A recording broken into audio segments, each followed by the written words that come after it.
നമസ്കാരം. Good morning കേരളത്തിലേക്ക് എല്ലാ പ്രേക്ഷകർക്കും സ്വാഗതം. നല്ലൊരു ദിവസം ആശംസിക്കുകയാണ്.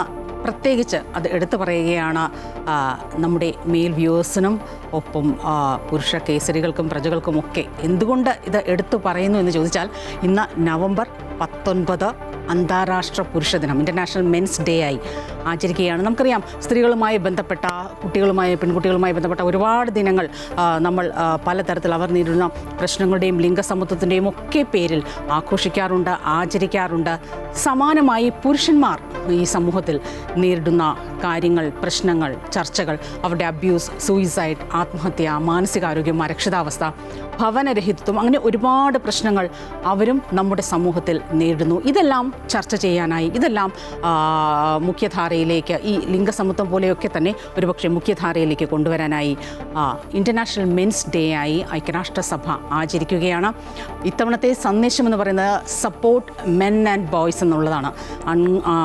ആണുങ്ങളെയും ഒപ്പം ആൺകുട്ടികളെയും സപ്പോർട്ട് ചെയ്യുക, പുരുഷ മാതൃകകളെ നമ്മൾ വാർത്തെടുക്കുക എന്നുള്ളതാണ് ഈ ഇൻ്റർനാഷണൽ മെൻസ് ഡേയിലെ ഏറ്റവും പ്രധാനപ്പെട്ട സന്ദേശമായി പുറത്തു വരുന്നത്. ഒരിക്കൽ കൂടി ആശംസകൾ നേരുകയാണ്. വാർത്തകളിലേക്ക് വരികയാണെങ്കിൽ, മഴയാണ്. ന്യൂനമർദ്ദം കന്യാകുമാരി മേഖലയിൽ, കടലിലാണ് ന്യൂനമർദ്ദം രൂപപ്പെട്ടിരിക്കുന്നത്. സ്വാഭാവികമായും തെക്കൻ ജില്ലകളിലും മധ്യ കേരളത്തിലുമൊക്കെ ഒറ്റപ്പെട്ട മഴയെന്ന് പറയുന്നു എങ്കിൽ കൂടിയും നല്ല മഴ പെയ്യുമെന്ന സൂചനയാണ് റിപ്പോർട്ടുകൾ പുറത്തു വരുന്നത്. പക്ഷേ ഈ മഴയ്ക്കൊന്നും തണുപ്പിക്കാനാകാത്ത തെരഞ്ഞെടുപ്പ് ചൂടും സംസ്ഥാനത്ത്, തദ്ദേശ തെരഞ്ഞെടുപ്പ് ചൂടും സംസ്ഥാനത്ത് നിലനിൽക്കുന്നുണ്ട്. അതിലേക്കൊക്കെ വരാം. ആദ്യം തലക്കെട്ടുകൾ.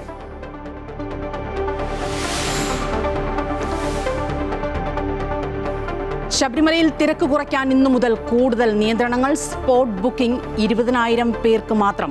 നിലയ്ക്കലിൽ നിന്ന് പമ്പയിലേക്ക് കടത്തിവിടുന്നതിലും നിയന്ത്രണം. NDRFിന്റെ ആദ്യ സംഘം സന്നിധാനത്ത്.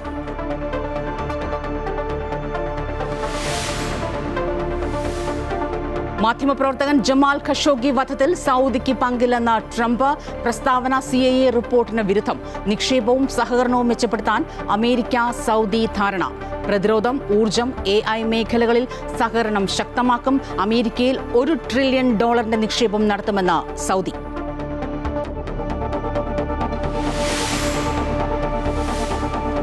സംസ്ഥാനത്ത് പരക്കെ മഴ തുടരുന്നു. മലയോര മേഖലകളിൽ ജാഗ്രതാ നിർദ്ദേശം. കേരള ലക്ഷദ്വീപ് തീരങ്ങളിൽ മീൻപിടുത്തത്തിന് വിലക്ക്. കന്യാകുമാരി കടലിന് മുകളിൽ ന്യൂനമർദ്ദം.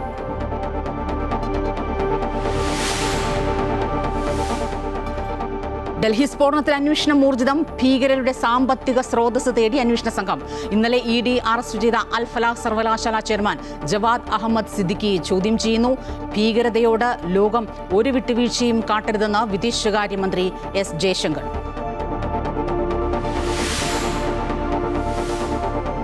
UDF സ്ഥാനാർത്ഥി വൈഷ്ണയുടെ പേര് വോട്ടർ പട്ടികയിൽ ചേർക്കുന്നതിൽ തെരഞ്ഞെടുപ്പ് ഓഫീസറുടെ തീരുമാനം. ഇന്ന് VM മിനുവിനെ വോട്ടർ പട്ടികയിൽ നിന്ന് നീക്കിയതിൽ കളക്ടർ ഇന്ന് റിപ്പോർട്ട് സമർപ്പിക്കും.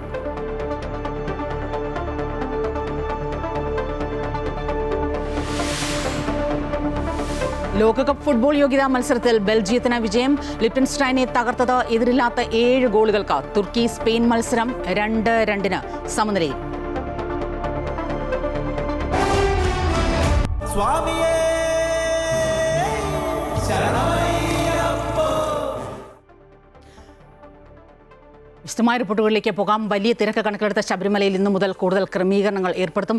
സ്പോട്ട് ബുക്കിംഗ് വഴി എത്തുന്ന അയ്യപ്പ ഭക്തരുടെ എണ്ണം 20,000 പരിമിതപ്പെടുത്താനാണ് തീരുമാനം. കൂടുതൽ ആളുകൾ എത്തിയാൽ അടുത്ത ദിവസം സ്പോട്ട് ബുക്കിംഗ് വഴി ദർശനത്തിന് സൗകര്യമൊരുക്കും. സന്നിധാനത്ത് തിരക്ക് ഒരുവിധം സാധാരണ നിലയിലേക്ക് എത്തിയിട്ടുണ്ട് എന്ന റിപ്പോർട്ടുകൾ വരുന്നുണ്ട്. അതിനിടെ NDRFിന്റെ ആദ്യ സംഘം ശബരിമലയിൽ എത്തി. വിവരങ്ങളുമായി രജിത് ചേരുകയാണ്. രജിത്, സ്വാമി ശരണം. ഈ പറഞ്ഞതുപോലെ കഴിഞ്ഞ ദിവസം നമ്മൾ കണ്ടതാണ്, അഭൂതപൂർവമായ ഒരു തിരക്കൊക്കെ ഉണ്ടായി. വലിയ രീതിയിൽ എന്താണ് ഈ ഭക്തരൊക്കെ നിന്നെടുത്തുന്ന, ശരിക്കും അങ്ങനെ ഒരു കാഴ്ച ഒരുപക്ഷെ ആ തിരക്കിനിടയിൽ ആദ്യമായിട്ടായിരിക്കും കാണുക. ബാരിക്കേഡുകൾ മറികടന്ന് ചാടി തളർന്ന് നിലത്തിരുന്ന് വെള്ളത്തിനായൊക്കെ അപേക്ഷിക്കുന്ന കാഴ്ചകളൊക്കെ നമ്മൾ കണ്ടു. പക്ഷേ അതെല്ലാം മാറി വൈകിട്ടായപ്പോഴേക്കും ഏതാണ്ട് കാര്യങ്ങളെല്ലാം നിയന്ത്രണ വിധേയമായി കഴിഞ്ഞു എന്നാണ് മനസ്സിലാക്കാൻ സാധിക്കുന്നത്. ഇപ്പോൾ ഈ തിരക്ക് നിയന്ത്രിക്കാൻ എനിക്ക് കാണാൻ സാധിക്കുന്നുണ്ട്. പാലത്തിലൂടെയൊക്കെ ആ തിരക്ക് കുറവാണ്. ആളുകൾ നടന്ന് നീങ്ങുന്നതെല്ലാം കാണാൻ സാധിക്കുന്നുണ്ട്. എങ്ങനെയാണ്, എന്തൊക്കെ നടപടികൾ, നിയന്ത്രണങ്ങൾ ഇന്നിപ്പോൾ സ്വീകരിച്ചിട്ടുണ്ട് ഈ തിരക്ക് നിയന്ത്രിക്കാൻ? സ്വപ്ന, ശബരിമലയിൽ ഇന്നലത്തേൽ നിന്ന് വ്യത്യസ്തമായി ഇന്ന് എല്ലാം സ്ഥിതി നിയന്ത്രണ വിധേയമാണ് എന്ന് തന്നെയാണ്. ശബരിമല സന്നിധാനത്ത് വലിയൊരു തിരക്കൊന്നും അനുഭവപ്പെടുന്നില്ല. നിലവിൽ അയ്യപ്പ ഭക്തർ സുഗമമായി ശബരിമലയിൽ തൊഴുതു പോകാനുള്ളൊരു അവസരം ഇന്നുണ്ട്.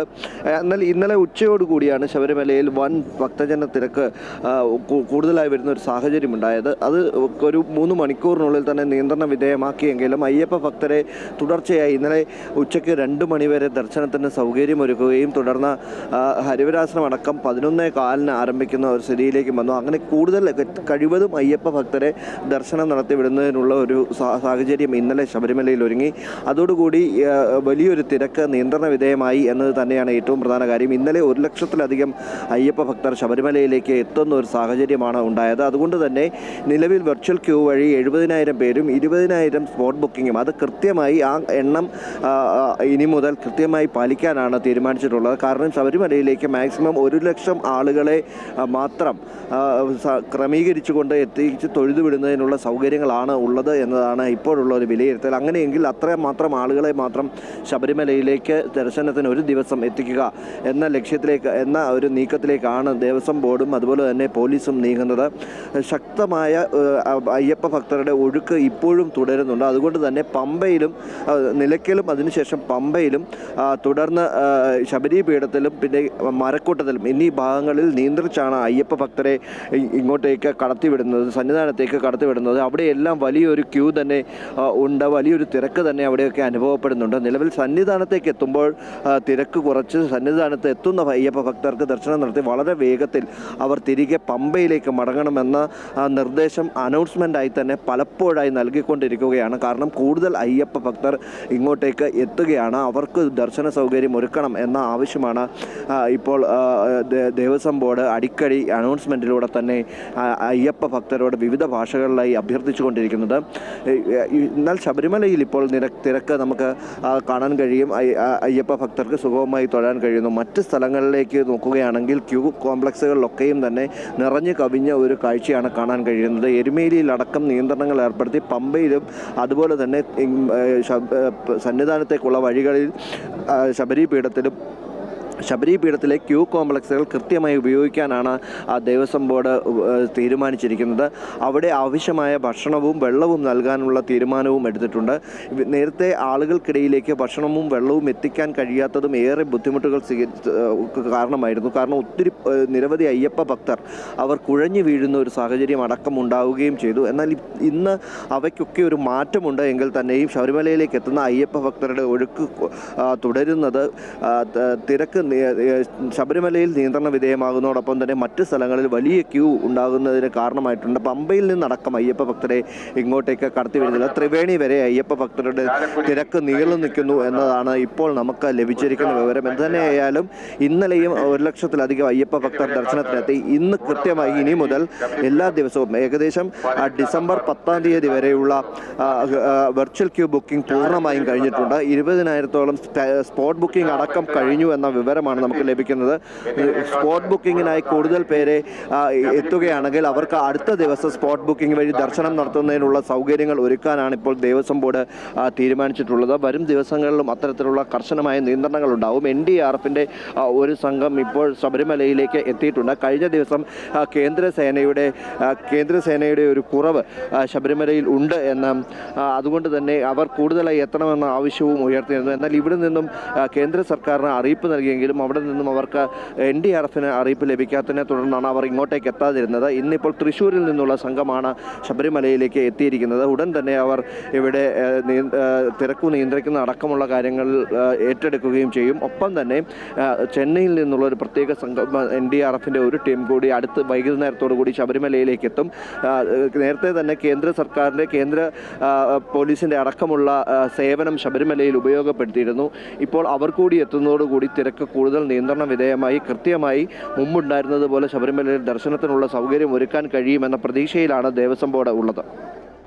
നല്ല തിരക്ക് തന്നെയാണ്. ഈ പറഞ്ഞതുപോലെ ശബരിമലയിൽ ഇപ്പോൾ 2 ദിവസമായി നട തുറന്നിട്ട് നല്ല തിരക്ക് തന്നെ അനുഭവപ്പെടുന്നു. കേന്ദ്രസേനയുടെ ഒരു സേവനം ഉണ്ടായിരുന്നില്ല എന്നത് ഒരു വലിയ തിരിച്ചടിയായിരുന്നു കഴിഞ്ഞ ദിവസം തുടക്കത്തിൽ തന്നെ. പക്ഷേ മുൻകാലങ്ങളിൽ നിന്നൊക്കെ വളരെ വ്യത്യസ്തമായി ഏതാണ്ട് 3500-ലേറെ പോലീസുകാരെയാണ് ശബരിമലയിൽ. സാധാരണ ഈ മണ്ഡല മകരവിളക്ക് ആ ദിവസങ്ങളോട് അടുക്കുമ്പോഴാണ് അത്തരത്തിൽ അല്ലെങ്കിൽ ഒരു 2000, 2500 ആ സ്കെയിലാണ് പോലീസിനെ വിന്യസിച്ചിരുന്നത് എങ്കിൽ ഇത്തവണ 3500 പോലീസുകാരെ തുടക്കത്തിൽ തന്നെ വിന്യസിച്ചിരുന്നു. പക്ഷേ അതൊന്നും ആ തിരക്ക് നിയന്ത്രിക്കാനായില്ല. ഒരുപക്ഷെ നിലയ്ക്കൽ നിന്നടക്കം പമ്പയിലേക്ക് കടത്തിവിടുന്ന തീർത്ഥാടകരെ കടത്തിവിടുന്നതിലുള്ള അവിടെ ഒരു നിയന്ത്രണമില്ലായ്മയാണ് ഒരു പക്ഷേ ഇന്നലെ അത്രയും വലിയൊരു തിരക്കിനും ഒക്കെ കാരണമായത്, ആ കാഴ്ചകളിലേക്കും ഒക്കെ കാരണമായതെന്നാണ് മനസ്സിലാക്കാൻ സാധിക്കുന്നത്. ഇന്നിപ്പോൾ കൃത്യമായ നിയന്ത്രണങ്ങളുണ്ട്. സ്പോട്ട് ബുക്കിംഗ്സിന് കൃത്യമായ നിർദ്ദേശങ്ങൾ നൽകിയിട്ടുണ്ട്. കൃത്യമായ രീതിയിൽ തന്നെയാണ് ആ തീർത്ഥാടകരെ മുകളിലേക്ക് കയറ്റിവിടുന്നത്. രജിത്താണ് വിവരങ്ങൾ നൽകിയത്.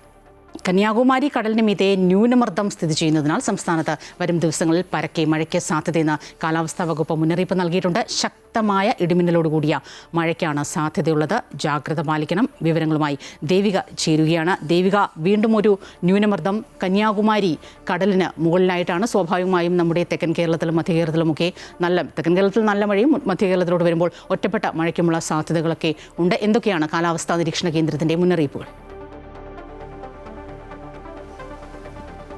സ്വപ്ന, ഇന്ന് നിലവിൽ ഒരു ജില്ലയിലും മഴ മുന്നറിയിപ്പില്ലെങ്കിലും ഇത്തരത്തിൽ കന്യാകുമാരി കടലിന് മീതെ ന്യൂനമർദ്ദം സ്ഥിതി ചെയ്യുന്നതിനാൽ അതിന്റെ സ്വാധീനത്തിൽ സംസ്ഥാനമൊട്ടാകെ പരക്കെ മഴയ്ക്ക് സാധ്യതയുണ്ടെന്ന മുന്നറിയിപ്പ് തന്നെയാണ് കാലാവസ്ഥാ നിരീക്ഷണ കേന്ദ്രം നൽകുന്നത്.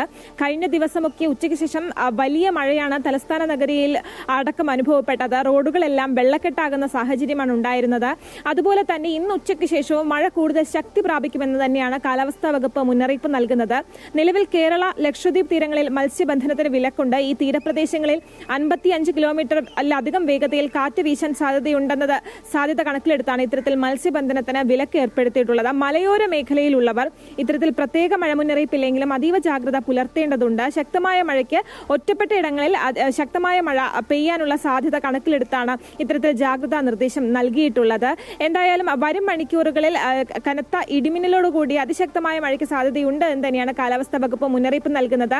അടുത്ത 5 ദിവസവും ഇത്തരത്തിൽ മഴ തുടരാനാണ് സാധ്യത. സ്വപ്ന, ദേവികയാണ് വിവരങ്ങളുമായി ചേർന്നത്. സംസ്ഥാനത്ത് ഒറ്റപ്പെട്ട കനത്ത മഴ ഉണ്ടാകുമെന്ന സൂചനകൾ തന്നെയാണ് ലഭിക്കുന്നത്. എല്ലാവരും സൂക്ഷിച്ചിരിക്കുക, സുരക്ഷിതരായിരിക്കുക. ഇന്ന് നവംബർ 19 നാഷണൽ ഇൻറ്റഗ്രിറ്റി ഡേ കൂടിയാണ്. രാജ്യത്തിൻ്റെ അഖണ്ഡത കാത്തു സൂക്ഷിക്കേണ്ട ഒരു ദിവസം. അത് ഒന്നുകൂടി ഓർമ്മപ്പെടുത്തൽ, അതിനുള്ള അവബോധനങ്ങൾ. ഈ ഒരു സാഹചര്യത്തിൽ തന്നെയാണ് നമ്മുടെ രാജ്യത്ത് ചെങ്കോട്ടയിലടക്കമുണ്ടായ ഭീകരാക്രമണങ്ങളും അതിൻ്റെ പിന്നാമ്പുറങ്ങളിലേക്കുമൊക്കെ വാർത്തകൾ നീളുന്നത്. എൻ്റെ വിശദമായ റിപ്പോർട്ടുകളിലേക്ക് വരാം. പ്രശാന്ത് ചേരും.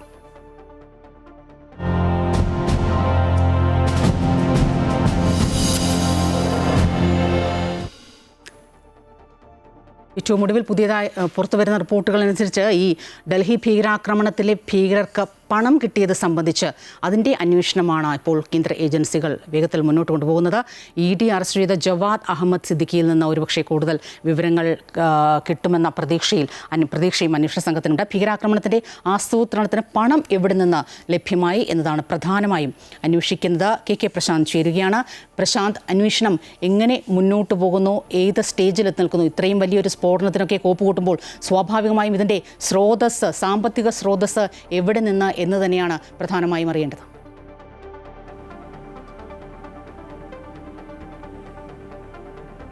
സ്വപ്ന, ഗുഡ് മോർണിംഗ്. ഈ സ്ഫോടനത്തിന്, ഈ ആക്രമണത്തിനും അതിനു മുൻപേ നടന്ന ആസൂത്രണങ്ങൾക്കൊക്കെ തന്നെ പണം എവിടെ നിന്ന് ലഭിച്ചു എന്നുള്ളതായിരുന്നു ഒരു പ്രധാനപ്പെട്ട ചോദ്യം. അതിലേക്കാണ് അന്വേഷണം ഇപ്പോൾ പോയിക്കൊണ്ടിരിക്കുന്നതെന്നാണ് നമുക്ക് മനസ്സിലാക്കാൻ കഴിയുന്നത്.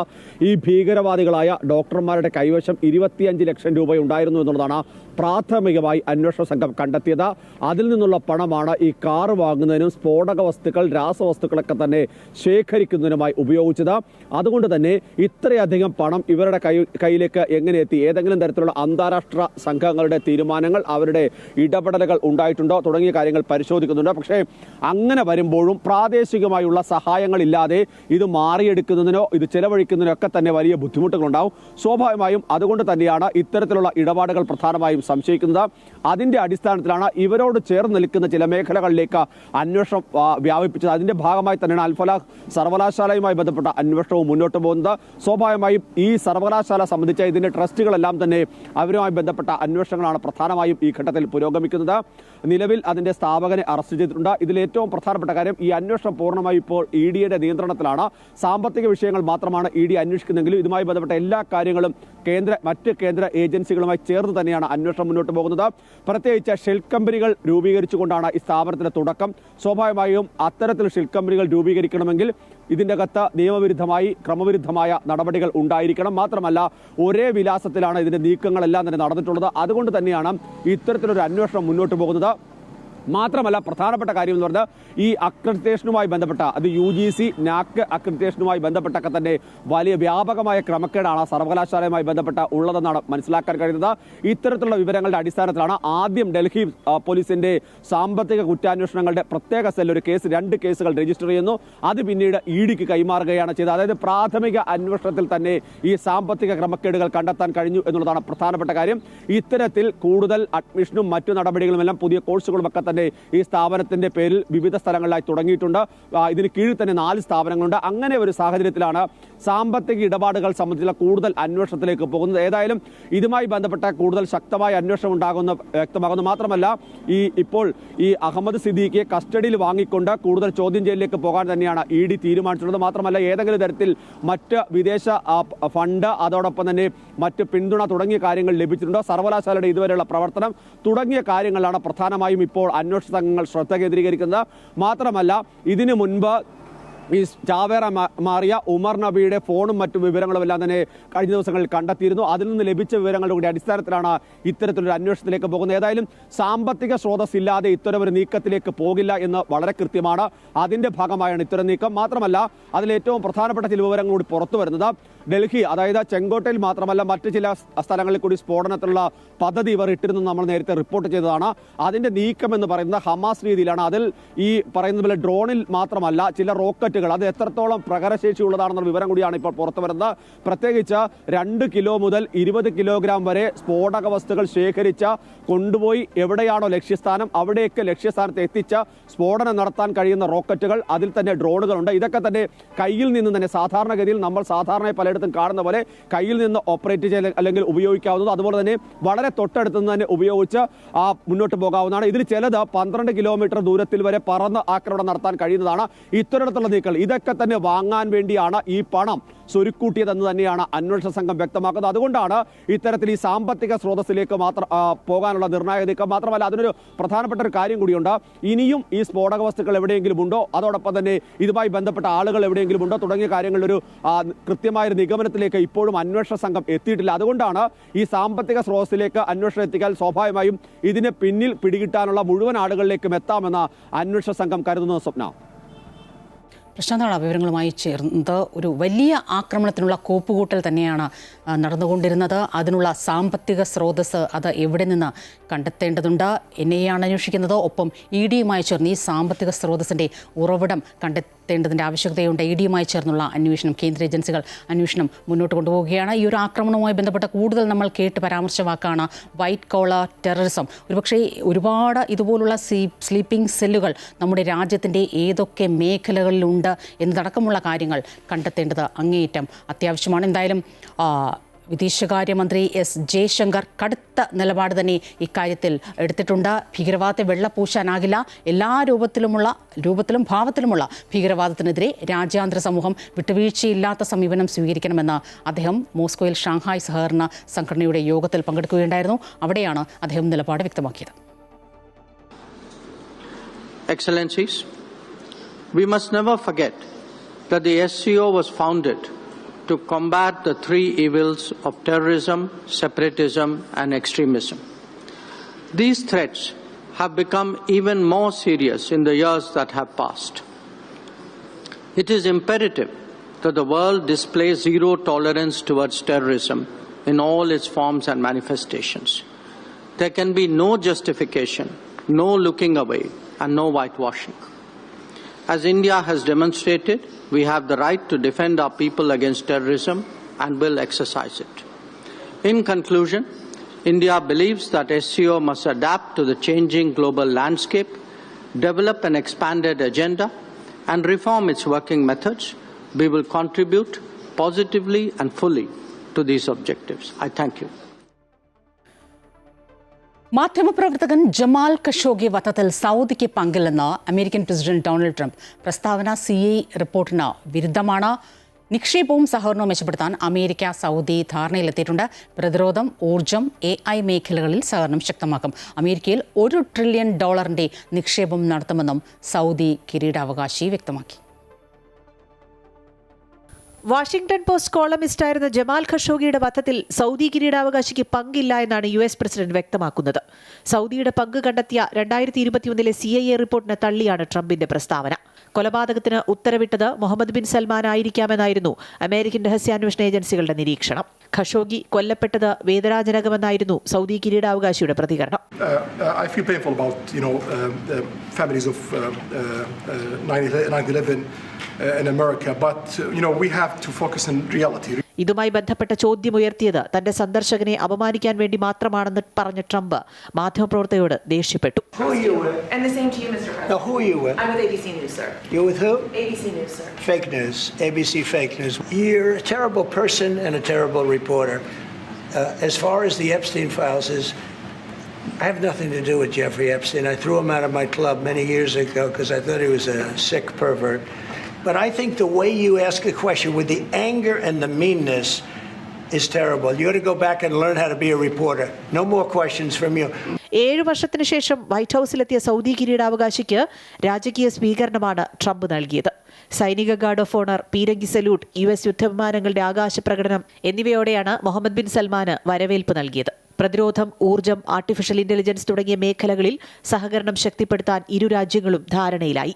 സൗദിയുടെ US-ലെ നിക്ഷേപം $1 ട്രില്യൺ ഉയർത്തുമെന്ന് മുഹമ്മദ് ബിൻ സൽമാൻ പറഞ്ഞു. Today and tomorrow we're going to announce that we are going to increase that $600 billion to almost $1 trillion of investment, real investment and real opportunity by details in many areas. America സൗദിക്ക് അത്യാധുനിക F-35 വിമാനങ്ങൾ നൽകും. മധ്യപൂർവ്വ ദേശത്ത് ഇസ്രായേലാണ് F-35 യുദ്ധവിമാനം കൈവശമുള്ള ഏക രാജ്യം. News desk Amrita TV. രസകരമായ ഒരു കാര്യം, അമേരിക്കയുടെ ഏറ്റവും വലിയ സഖ്യരാഷ്ട്രമാണ് ഇസ്രയേൽ സൗദിയെ ആക്രമിച്ച സാഹചര്യമെല്ലാം കണ്ടു. പക്ഷേ അത് സംബന്ധിച്ച് ഒരു വാക്ക് പോലും ട്രംപ് പറഞ്ഞില്ല എന്നുള്ളതാണ്. മാത്രമല്ല ABC മാധ്യമപ്രവർത്തകയോട് നേരിട്ട് പറയുകയാണ് ഫേക്ക് ന്യൂസ് എന്ന ചോദ്യത്തിന് മുഖം തിരിച്ചുകൊണ്ട്. നമ്മൾ മറന്നു കാണില്ല, യുക്രൈൻ പ്രസിഡന്റ് വ്ളാഡിമിർ സെലൻസ്കിയെ തൊട്ടടുത്തിരുത്തി മണ്ട ശിരോമണി എന്ന് ട്രംപ് വിളിച്ചത്. ബീഹാറിൽ മന്ത്രിസഭാ രൂപീകരണ ചർച്ചകൾ അവസാന ഘട്ടത്തിലേക്ക് നീങ്ങുകയാണ്. മന്ത്രിമാരുടെ കാര്യത്തിൽ അന്തിമ തീരുമാനം ഇന്ന് ഉണ്ടാകുമെന്ന് പ്രതീക്ഷിക്കുന്നു. രാവിലെ പാറ്റ്നയിൽ BJP പാർലമെന്ററി പാർട്ടി യോഗം ചേരുന്നുണ്ട്. തുടർന്ന് NDA യോഗം ചേർന്ന് നിയമസഭാ കക്ഷി നേതാവായി നിതീഷ് കുമാറിനെ തെരഞ്ഞെടുക്കും. മന്ത്രിമാരുടെ എണ്ണം സംബന്ധിച്ച് ഏറെക്കുറെ ധാരണയിലെത്തിയിട്ടുണ്ട്. എങ്കിലും സ്പീക്കർ ആരാകണം എന്നതിൽ ഇപ്പോഴും തീരുമാനമായിട്ടില്ല. KK പ്രശാന്ത് ഏറ്റവും ഒടുവിലത്തെ വിവരങ്ങളുമായി ചേരും. പ്രശാന്ത്, ബീഹാറിൽ ഡബിൾ എഞ്ചിൻ പ്രവർത്തനക്ഷമമായി തുടങ്ങാനിരിക്കുന്നു. അത് സംബന്ധിച്ച എല്ലാ നീക്കങ്ങളും പുരോഗമിക്കുന്നുണ്ട്. ഉപമുഖ്യമന്ത്രിമാരുടെ കാര്യത്തിലൊക്കെ തീരുമാനമായി. പക്ഷേ മന്ത്രിമാരുടെ എണ്ണം എത്ര എന്നത് സംബന്ധിച്ചുള്ളതിലും ഒപ്പം സ്പീക്കർ, ഇത്തരം കാര്യങ്ങളാണല്ലോ ഇനിയൊരു വ്യക്തത വരാനുള്ളത്.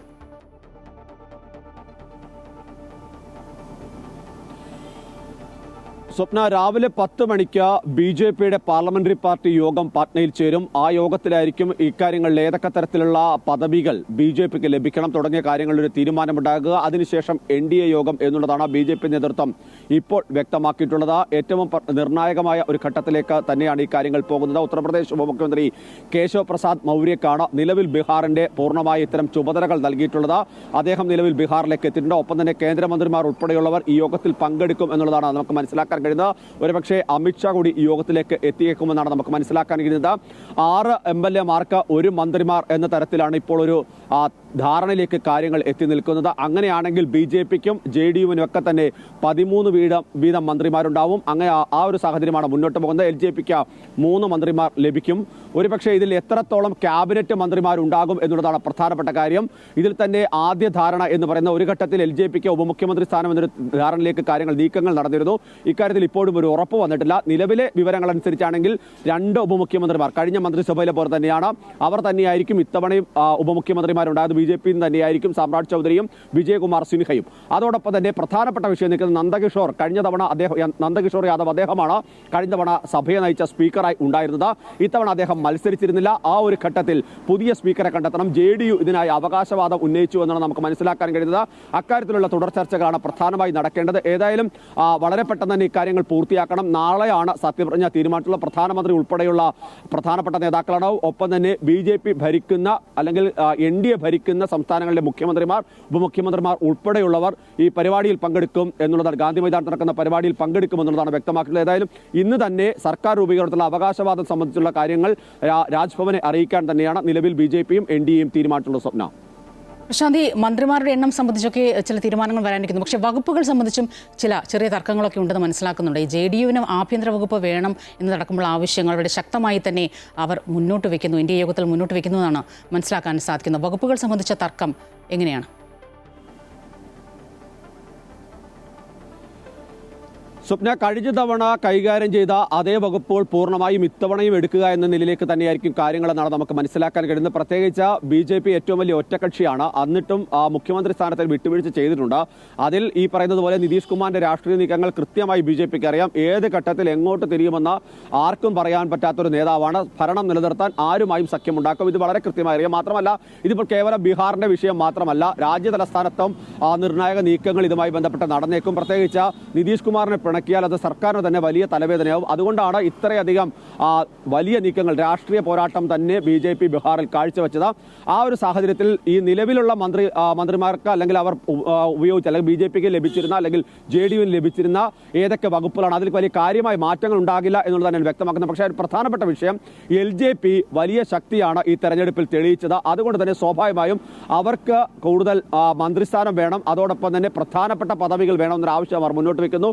സമാനമായ ആവശ്യം RLM-ഉം HAM-ഉം കൂടി വെക്കുന്നുണ്ട്.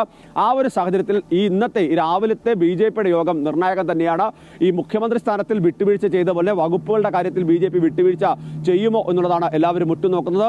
ഏതായാലും പ്രാദേശികമായുള്ള വികാരം എന്ന് പറയുന്നത് ഇത്രയധികം വിട്ടുവീഴ്ച ഇത്തരത്തിൽ JDUവിനൊക്കെ നൽകേണ്ടതില്ല എന്നുള്ളതാണ് വ്യക്തമാക്കുന്നത്. കാരണം BJPക്ക് നിലവിലുള്ള ആളുകളെയൊക്കെ കൂട്ടി മുന്നോട്ട് പോകാനുള്ള ഒരു സാഹചര്യം ഉരുത്തിരിഞ്ഞ് വന്നിട്ടുണ്ട്. അതിനുള്ള സംഘടനാ സംവിധാനവുമുണ്ട്. അതുകൊണ്ട് പൂർണ്ണമായും JDUവിന് കീഴടങ്ങുന്നതിനോട് കീഴ്പ്പെടുത്തുന്നതിനോട് BJPയിലെ ചില നേതാക്കൾക്കെങ്കിലും എതിർപ്പ് ഉയർന്നുണ്ട്. മുതിർന്ന നേതാക്കളാണ് ഇക്കാര്യത്തിൽ ചില നിലപാടുകൾ മുന്നോട്ട് വെക്കുന്നത്. സീറ്റ് ലഭിക്കാത്ത ആളുകളുണ്ട്. ഇതോടൊപ്പം തന്നെ MLC അംഗങ്ങൾ ആരൊക്കെയാകും എന്നുള്ളതും പ്രധാനപ്പെട്ട കാര്യം തന്നെയാണ്. കാരണം 75 പേർക്ക് MLC അംഗങ്ങളായി ബീഹാർ നിയമസഭയിലേക്ക് എത്താനുള്ള ഒരു സാഹചര്യം കൂടി നിലനിൽക്കുന്നുണ്ട്. സ്വപ്ന, മന്ത്രിസഭാ രൂപീകരണത്തിന്റെ ചർച്ചകളെല്ലാം അവസാന ഘട്ടത്തിലാണ്. ബീഹാറിൽ പ്രശാന്താണ് വിവരങ്ങളുമായി ചേർന്നത്.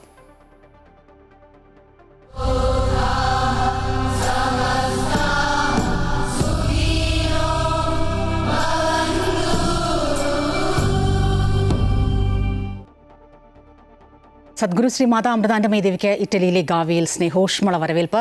ആദ്യമായി ഗാവിയിലെ മാതാ അമൃതാനന്ദമയി സെന്ററിൽ അമ്മയെത്തിയപ്പോൾ അത് അവിസ്മരണീയ മുഹൂർത്തമായി. അമ്മയെ കാണാൻ നിരവധി പേരാണ് ഒത്തുകൂടിയത്.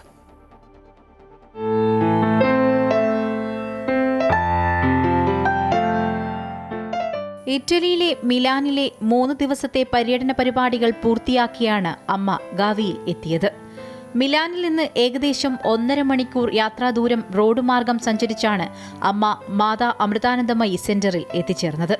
2022 ജൂൺ 27 ഉദ്ഘാടനം ചെയ്ത ആശ്രമത്തിൽ ആദ്യമായി എത്തിയ അമ്മയ്ക്ക് ഭക്തിനിർഭര സ്വീകരണമാണ് നൽകിയത്.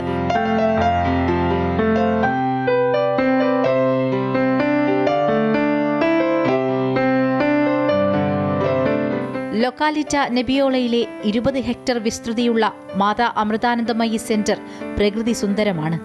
കോട്ടകളും പുരാതന ഇറ്റാലിയൻ പൈതൃകവും സംസ്കാരവും പേറുന്ന ഇടം കൂടിയാണിത്.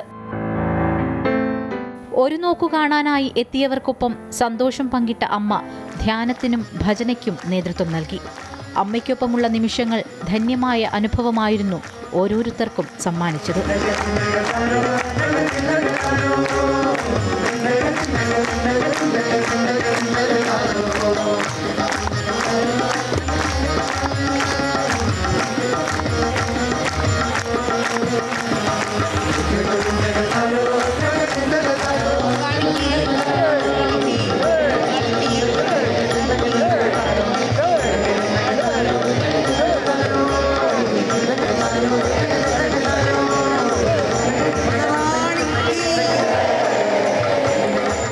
അമ്മ എല്ലാവർക്കും പ്രസാദം വിതരണം ചെയ്തു.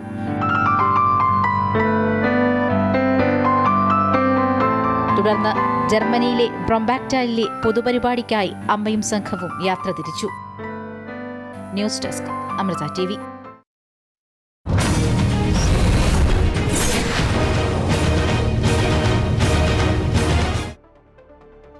തിരുവനന്തപുരം കോർപ്പറേഷനിലെ മുട്ടട വാർഡ് സ്ഥാനാർത്ഥി വൈഷ്ണ സുരേഷിന്റെ പേര് വോട്ടർ പട്ടികയിൽ ഉൾപ്പെടുത്തുന്നതിൽ സംസ്ഥാന തെരഞ്ഞെടുപ്പ് കമ്മീഷന്റെ തീരുമാനം എന്നുണ്ടാകും. വോട്ടർ പട്ടികയിൽ നിന്നും പേര് നീക്കിയ നടപടി റദ്ദാക്കാനാണ് സാധ്യത. വിവരങ്ങളുമായി ദേവിക ചേരുകയാണ്. ദേവിക, വൈഷ്ണ സുരേഷിന് ഇന്നിപ്പോൾ നിർണായകമാണ്.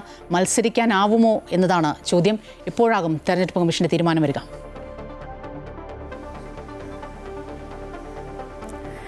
ഇന്ന് തീരെ വൈകാതെ തന്നെ ഇത്തരത്തിൽ വൈഷ്ണ സുരേഷിന്റെ സ്ഥാനാർത്ഥിത്വത്തിൽ ഒരു വ്യക്തത വരുമെന്ന് തന്നെയാണ് മനസ്സിലാക്കാൻ സാധിക്കുന്നത്. സ്വപ്ന, കഴിഞ്ഞ ദിവസമാണ് ഇത്തരത്തിൽ ഹൈക്കോടതിയുടെ നിർണായക ഇടപെടലിനെ തുടർന്ന് തെരഞ്ഞെടുപ്പ് കമ്മീഷൻ നേരിട്ട് വൈഷ്ണയുടെ ഹിയറിംഗ് നടത്തിയത്. വൈഷ്ണയ്ക്കെതിരെ പരാതി നൽകിയ CPMന്റെ മുട്ടട ബ്രാഞ്ച് സെക്രട്ടറി, കോർപ്പറേഷൻ ഉദ്യോഗസ്ഥർ എന്നിവരെല്ലാവരും കഴിഞ്ഞ ദിവസം ഹിയറിംഗിന് ഹാജരായിരുന്നു. അതിൽ വൈഷ്ണ വ്യക്തമാക്കിയത് തന്റെ ഔദ്യോഗികമായ വിലാസത്തിൽ തന്നെയാണ് താൻ വോട്ടർ പട്ടികയിൽ പേര് ചേർക്കാൻ അപേക്ഷ നൽകിയതെന്നാണ്. എന്നാൽ ഈ പരാതിക്കാരൻ ആവർത്തിച്ചത് 7 വർഷമായി താമസത്തിലില്ലാതിരുന്ന വിലാസത്തിലാണ് ഈ വൈഷ്ണ ഈ വോട്ട് ചേർക്കാൻ വേണ്ടി അപേക്ഷ നൽകിയതെന്നാണ്. കോർപ്പറേഷൻ ഉദ്യോഗസ്ഥരും ഈ വോട്ടർ പട്ടികയിൽ നിന്നും പേര് വെട്ടിയ അവരുടെ നടപടിയെ ന്യായീകരിക്കുകയായിരുന്നു. എന്തായാലും ഇന്ന് ഇതിലൊരു വ്യക്തത വരും. ഈ ഹൈക്കോടതി ഇടപെടലിൽ പൂർണ്ണമായിട്ടുള്ള സംതൃപ്തിയുണ്ടെന്ന് തന്നെയാണ് വൈഷ്ണ കഴിഞ്ഞ ദിവസങ്ങളിലെല്ലാം നമ്മളോട് വ്യക്തമാക്കിയത്. ഈ വിധിയിൽ വിശ്വസിക്കുന്നു, നിയമത്തിൽ വിശ്വസിച്ച് മുന്നോട്ട് പോവുകയാണെന്ന് പറഞ്ഞ വൈഷ്ണ കഴിഞ്ഞ ദിവസം മുതൽ പ്രചാരണ രംഗത്ത് സജീവമായിരുന്നു. എന്തായാലും വോട്ടർ പട്ടികയിൽ വൈഷ്ണയുടെ പേര് ചേർക്കുകയാണെങ്കിൽ നാമനിർദ്ദേശ പത്രിക സമർപ്പിക്കാൻ വൈഷ്ണയ്ക്ക് തടസ്സമുണ്ടാവുകയില്ല. സ്വപ്ന. ദേവികയാണ് വിവരങ്ങളുമായി ചേർന്നത്. തിരുവനന്തപുരം കോർപ്പറേഷനിലെ മുട്ടട വാർഡ് സ്ഥാനാർത്ഥി വൈഷ്ണ സുരേഷിന്റെ പേര് വോട്ടർ പട്ടികയിൽ ഉൾപ്പെടുത്തുന്നതിൽ സംസ്ഥാന തെരഞ്ഞെടുപ്പ് കമ്മീഷന്റെ സുപ്രധാനമായ തീരുമാനം ഇന്നുണ്ടാകും. കോഴിക്കോട് കോർപ്പറേഷനിലെ UDF സ്ഥാനാർത്ഥിയായ സംവിധായകൻ VM വിനുവിനെ വോട്ടർ പട്ടികയിൽ നിന്ന് വെട്ടിയതാണെന്ന് ചൂണ്ടിക്കാട്ടി DCC നേതൃത്വം കളക്ടർക്ക് നൽകിയ പരാതിയിൽ തീരുമാനം ഇന്നുണ്ടാകും. നഗരസഭ ഇലക്ഷൻ റിട്ടേണിംഗ് ഓഫീസർ നൽകുന്ന റിപ്പോർട്ട് പ്രകാരമായിരിക്കും തീരുമാനം. 2020 വോട്ടർ പട്ടികയിൽ VM വിനു ഉണ്ടായിരുന്നില്ല എന്ന് പ്രാഥമിക പരിശോധനയിൽ കണ്ടെത്തിയിരുന്നു. വിശദമായ പരിശോധനയിലും ഇക്കാര്യം സ്ഥിരീകരിച്ചാൽ വിനു മത്സരരംഗത്ത് ഉണ്ടാകില്ല. അതേസമയം DCC നേതൃത്വം ഹൈക്കോടതിയിൽ സമർപ്പിച്ച ഹർജി ഇന്ന് പരിഗണിച്ചേക്കും. പട്ടികയിൽ നിന്ന് ഒഴിവാക്കിയ നടപടിക്ക് പിന്നിൽ CPMഉം തെരഞ്ഞെടുപ്പ് കമ്മീഷനിലെ ചില ഉദ്യോഗസ്ഥരുമാണെന്നാണ് കോൺഗ്രസിന്റെ വാദം. വയനാട് ജില്ലാ പഞ്ചായത്തിലേക്ക് മത്സരിക്കുന്ന LDF സ്ഥാനാർത്ഥികൾ നാമനിർദ്ദേശ പത്രിക സമർപ്പിച്ചു. LDF നേതാക്കൾക്കൊപ്പം എത്തിയാണ് സ്ഥാനാർത്ഥികൾ പത്രിക സമർപ്പിച്ചത്. ജില്ലാ പഞ്ചായത്തിൽ LDF ചരിത്രം കുറിക്കുമെന്ന് കൺവീനർ CK ശശീന്ദ്രൻ പ്രതികരിച്ചു. UDFന്റെ ഉറച്ച കോട്ടയായ ജില്ലാ പഞ്ചായത്ത് ഭരണം ഇക്കുറി നേടിയെടുക്കുമെന്ന ആത്മവിശ്വാസത്തിലാണ് LDF. വനിതകൾക്ക് മുൻഗണന നൽകിയാണ് 17 സ്ഥാനാർത്ഥികളെ അണിനിരത്തിയിരിക്കുന്നത്. കഴിഞ്ഞ തവണ നറുക്കെടുപ്പിലൂടെയാണ് UDFന് ഭരണം നിലനിർത്താൻ സാധിച്ചത്. ജില്ലാ പഞ്ചായത്തിന്റെ ചരിത്രത്തിൽ ഒരു തവണ മാത്രമേ LDFന് അധികാരം നേടാൻ സാധിച്ചിട്ടുള്ളൂ. കഴിഞ്ഞ തവണ 8-8 എന്ന തുല്യനിലയിലെത്തി. ഇത്തവണ ചരിത്രം കുറിക്കുമെന്ന് LDF നേതാക്കൾ പറയുന്നു. നല്ല ശുഭപ്രതീക്ഷയോടെയാണ് ഇപ്രാവശ്യം LDF ജില്ലാ പഞ്ചായത്തിന് തെരഞ്ഞെടുപ്പിനെ നേരിടുന്നത്. വയനാട് ജില്ലയുടെ ഒട്ടേറെ പ്രശ്നങ്ങൾക്ക് നേതൃത്വം കൊടുക്കാൻ ജില്ലാ പഞ്ചായത്തിന് കഴിയും. പക്ഷേ കഴിഞ്ഞ UDFന്റെ നേതൃത്വത്തിലുള്ള ജില്ലാ ഭരണസമിതി, ജില്ലാ പഞ്ചായത്ത് ഭരണസമിതി ആ കാര്യങ്ങളൊന്നും വേണ്ടത്ര ശ്രദ്ധിച്ചില്ല നമുക്ക് കാണാൻ വേണ്ടി കഴിയും. LDF പ്രവർത്തകരുടെ നേതൃത്വത്തിൽ പ്രകടനമായി എത്തിയായിരുന്നു പത്രികാ സമർപ്പണം. CPM ജില്ലാ സെക്രട്ടറി K റഫീഖ്, LDF ജില്ലാ കൺവീനർ CK ശശീന്ദ്രൻ ഉൾപ്പെടെയുള്ള നേതാക്കൾ സ്ഥാനാർത്ഥികൾക്ക് ഹാരാർപ്പണം നടത്തി. CPM 11 സീറ്റിലും CPI RJD എന്നിവർ 2 സീറ്റിലും കേരള കോൺഗ്രസ് എമ്മും NCPയും ഓരോ സീറ്റുകളിലുമാണ് മത്സരിക്കുന്നത്. സ്ഥാനാർത്ഥികളെ നേരത്തെ പ്രഖ്യാപിച്ച് പ്രചാരണം ആരംഭിക്കാൻ കഴിഞ്ഞത് LDFന്റെ ആത്മവിശ്വാസം വർദ്ധിപ്പിച്ചിട്ടുണ്ട്. അമൃത ന്യൂസ്, വയനാട്. കൊച്ചി കോർപ്പറേഷനിൽ BJPയുടെ സിറ്റിംഗ് സീറ്റായ എറണാകുളം സൗത്തിൽ ഇക്കുറി പുതുമുഖത്തെയാണ് BJP മത്സരിപ്പിക്കുന്നത്. BJP സ്ഥാനാർത്ഥികളിൽ ഏറ്റവും പ്രായം കുറഞ്ഞ സ്ഥാനാർത്ഥിയും എറണാകുളം സൗത്തിലാണ്. ഡിവിഷൻ BJPക്ക് നേടിക്കൊടുത്ത മിനിയാർ മേനോന്റെ സഹോദരപുത്രിയായ ഐശ്വര്യ P ആണ് ഇവിടെ മത്സരിക്കുന്നത്. BJPയുടെ സിറ്റിംഗ് സീറ്റായ എറണാകുളം സൗത്തിൽ ഇത്തവണ മത്സരിക്കുന്നത് പുതുമുഖവും ഒപ്പം തന്നെ BJPയുടെ കൊച്ചി കോർപ്പറേഷനിലേക്കുള്ള കൗൺസിലർമാരുടെ സ്ഥാനാർത്ഥിമാരിൽ ഏറ്റവും പ്രായം കുറഞ്ഞ ഒരു വ്യക്തി കൂടിയാണ്. ഐശ്വര്യ P ആണ് മത്സരിക്കുന്നത്. കൂട്ടത്തിലെ ഏറ്റവും പ്രായം കുറഞ്ഞ ഒരു സ്ഥാനാർത്ഥിയാണ്. എങ്ങനെയാണ് ഈ ഒരു തെരഞ്ഞെടുപ്പ് പ്രചരണത്തിൻ്റെ ആദ്യഘട്ടത്തിലൊരു അനുഭവം? ആദ്യഘട്ടത്തെ അനുഭവം ഒരുപാട് നല്ലതാണ്. എല്ലായിടത്തും നമുക്ക് പോസിറ്റീവ് റെസ്പോൺസസ് തന്നെയാണ് കിട്ടുന്നത്. എല്ലാവർക്കും സന്തോഷമാണ്. എല്ലാവരും യങ്സ്റ്റേഴ്സ് മുന്നോട്ട് വരണം, യുവാക്കൾ മുന്നോട്ട് വരണമെന്ന് ആഗ്രഹിക്കുന്നത് അതേ റെസ്പോൺസ് തന്നെയാണ് എനിക്ക് കിട്ടുന്നത്. പിന്നെ നമ്മുടെ സിറ്റിംഗ് സീറ്റാണ്, നേരത്തെ പറഞ്ഞതുപോലെ തന്നെ എല്ലാവരും സപ്പോർട്ടീവാണ്. നന്നായി പോകുന്നു, സന്തോഷമുണ്ട്. ഈ വളരെ ചെറിയ പ്രായത്തിലേക്ക് എങ്ങനെയാണ് ഈ ഒരു രാഷ്ട്രീയത്തിലേക്കുള്ള ഒരു കടന്നുവരവ്, എങ്ങനെയാണ് അതിൻ്റെ ഒരു കഥ? ഓക്കെ, വളരെ ചെറിയ പ്രായം എന്ന് പറയുമ്പോൾ എനിക്കൊന്നു ഞാനൊരു എയർഫോഴ്സുകാരൻ്റെ മോളാണ്. അപ്പോൾ നമ്മൾ ഫൈറ്റർ ജെറ്റിൽ 21 ഇയേഴ്സ് കഴിഞ്ഞിട്ട് NDA ഒരാൾ ഫൈറ്റർ ജെറ്റ് എടുത്തുകൊണ്ട് ഫ്ലൈ ചെയ്യുമ്പോൾ നമ്മൾ നോക്കാറില്ല 21 ഇയേഴ്സ് ആണോ, ആണാണോ, പെണ്ണാണോ, ചെറിയ കുട്ടിയാണോ, വലിയ ആളാണോ എന്ന്. ആളുടെ കേപ്പബിലിറ്റിയാണ് നമ്മൾ നോക്കുക. What she is going to do, will she be able to, will she or he be able to, അത് അവർക്ക് ചെയ്യാൻ സാധിക്കും. കേപ്പബിലിറ്റിയാണ് നമ്മൾ നോക്കുക, ഏജ് അല്ലല്ലോ. അപ്പോൾ അതുപോലെ തന്നെ എല്ലാവരും എനിക്കിത് കാര്യങ്ങൾ ചെയ്യാൻ സാധിക്കും, യുവാക്കൾ മുന്നോട്ട് വരണമെന്ന് തന്നെയാണ് എല്ലാവരുടെയും ആഗ്രഹം. നമ്മുടെ ഭാരതത്തിലാണ് ഏറ്റവും കൂടുതൽ യുവാക്കളുള്ളത് അല്ലേ, നമ്മുടെ ലോകത്തെ ഡെമോഗ്രാഫിക് ഡിവിഡൻറ്റ് എന്ന് നമ്മൾ പറയാറുണ്ട്, യുവജനത ഏറ്റവും കൂടുതലുള്ള സ്ഥലം. നമുക്ക് ഭാരതം മുന്നോട്ട് നീങ്ങണമെങ്കിൽ നമ്മൾ യുവാക്കളല്ലേ പ്രയത്നിക്കേണ്ടത്. ആ ഒരു ഐഡിയയോടെ കൂടെ തന്നെയാണ് നമ്മളിവിടേക്ക് വന്നിരിക്കുന്നത്. അത് മാത്രമല്ല, ഈ സിറ്റിംഗ് സീറ്റ് എന്ന് പറയുമ്പോൾ നിങ്ങളുടെ കുടുംബത്തിൽ തന്നെ ഒരാളാണ് ഇത് സിറ്റിംഗ് സീറ്റ് ആക്കി മാറ്റിയത്.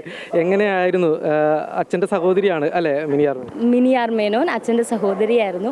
കഴിഞ്ഞ ഇലക്ഷനിൽ ഈ സീറ്റ് നമുക്ക് BJPക്കായിട്ട് ആദ്യമായിട്ട് വാങ്ങിച്ചു തന്നത് മിനിയാർ മേനോൻ്റെ ചിറ്റയാണ്. ആ ചിറ്റ ഒരു 10-11 മന്ത്സിനുള്ളിൽ ഷീ പാസ്ഡ് അവേ. അത് കഴിഞ്ഞ് ബൈ ഇലക്ഷൻസ് ഉണ്ടായി. പിന്നെയും പത്മ ചേച്ചിയാണ് നമ്മുടെ ഈ വാർഡിൽ ജയിച്ചത്. BJPയുടെ കൗൺസിലർ തന്നെയായിരുന്നു. അങ്ങനെ നല്ല പ്രവർത്തനങ്ങൾ BJP കാഴ്ചവെച്ചിട്ടുണ്ട്. എന്നെ ചിറ്റയായാലും ഒരുപാട് സ്വപ്നങ്ങൾ കണ്ടിട്ടുണ്ട്.